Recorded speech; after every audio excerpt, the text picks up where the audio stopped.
And then also, I guess I'll throw in the veteran community. And I know I didn't tie in with the veteran community. I just started doing that again this year. I've been out for 8 years now. And I found out recently, the Marine Corps Times did a study, and statistically, it takes about 8 years for us to lock back in with our people. And so all that to say, and I'll get to answer your question here in just a second, all that to say, we get out, go through an identity crisis, and statistically, we do it in isolation.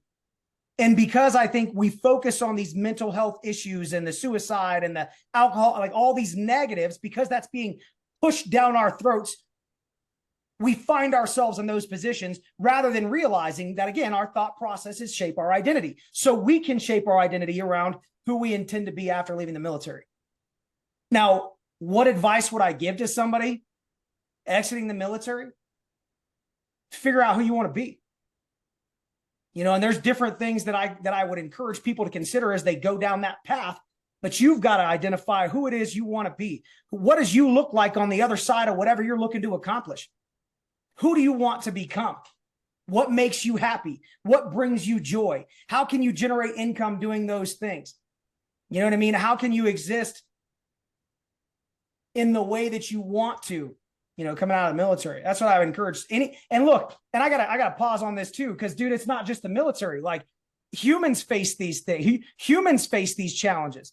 When you go from one job to another or whatever it is, like, look, it's a human thing. It's not exclusive to veterans, right? And so I would encourage anybody to consider these things.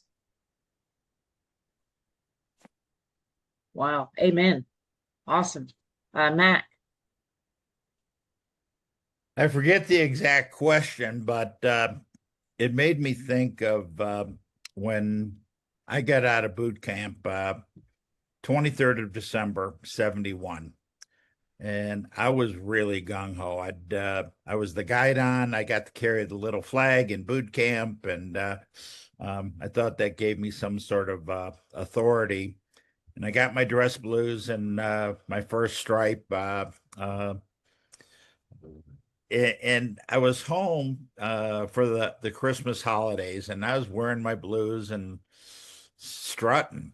And a friend of mine that had been in my class, his older brother was a sailor. He was a corpsman embedded with a Marine Corps outfit in Vietnam, Gary Judy. And Gary had stepped on a landmine, lost both of his legs.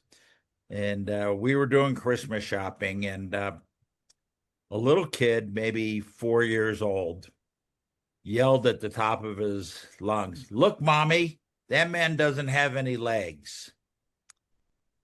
Mom slapped the kid, grabbed him by the arm, and started dragging him down the mall.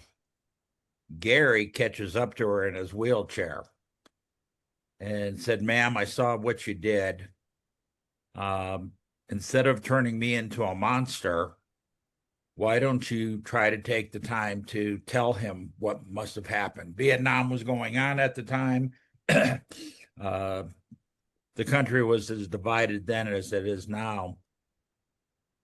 It ends up, Gary puts the kid on his lap and is talking about the war and what he had to do as a man and the people he served with. And I'm standing there in my blues. I'm crying. A couple cops had walked up, hearing the commotion. They're both crying. Then the hippies that were handing out carnations in the mall, they're there standing with us. And it's always been a visual. But the point out of that for me is that because of Gary, now Gary only put his legs on. He built Harley drag bikes. So when he was testing out a Harley, he had put his legs on, and he rode roller coasters all over the world. I was in Memphis doing a show, and on the front page of the newspaper, they're talking about this Vietnam veteran that had lost his legs, and he was riding roller coasters. And that was one of my man lessons, that no matter what comes to me in the rest of my life, I can be like Gary, and I can survive it. I can do it and do the things that I want to do. Awesome. And Tami. I think the biggest thing was just growth.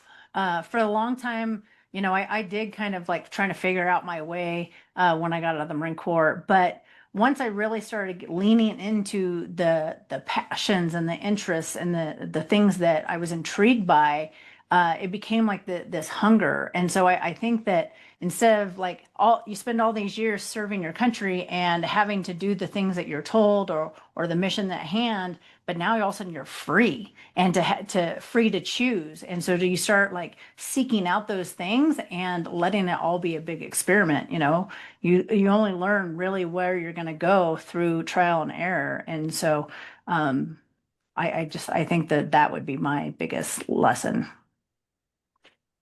Awesome.